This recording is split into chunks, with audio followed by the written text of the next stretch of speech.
شروع اللہ کا نام لے کر جو بڑا مہربان نہایت رحم والا ہے۔ جب سورج لپیٹ لیا جائے گا اور جب تارے بے نور ہو جائیں گے اور جب پہاڑ چلائے جائیں گے اور جب بیاہنے والی اونٹنیاں یوں ہی چھوڑ دی جائیں گی اور جب وحشی جانور جمع کیے جائیں گے اور جب سمندر آگ ہو جائیں گے اور جب روحیں جسموں سے ملا دی جائیں گی اور جب اس بچی سے جو زندہ دفنا دی گئی ہو پوچھا جائے گا کہ وہ کس گناہ کے سبب قتل کر دی گئی،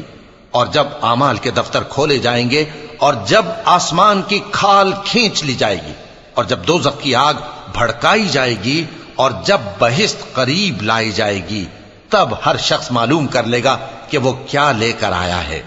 پس میں ان ستاروں کی قسم کھاتا ہوں جو پیچھے ہٹ جاتے ہیں اور جو سیر کرتے اور غائب ہو جاتے ہیں، اور رات کی قسم جب وہ پھیلنے لگتی ہے، اور صبح کی قسم جب وہ نمودار ہوتی ہے، کہ بے شک یہ قرآن اس فرشتہ عالی مقام کا سنایا ہوا پیغام ہے جو صاحب قوت ہے،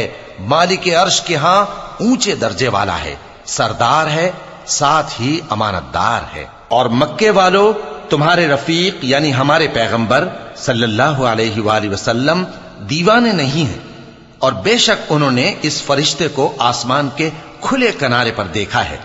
اور وہ غیب کی باتوں کے ظاہر کرنے میں بخیل نہیں، اور یہ کسی شیطان مردود کا کلام نہیں ہے۔ پھر تم لوگ کدھر جا رہے ہو؟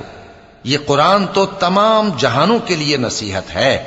یعنی اس کے لیے جو تم میں سے سیدھی راہ چلنا چاہے، اور تم لوگ کچھ بھی نہیں چاہ سکتے مگر وہی جو اللہ رب العالمین چاہے۔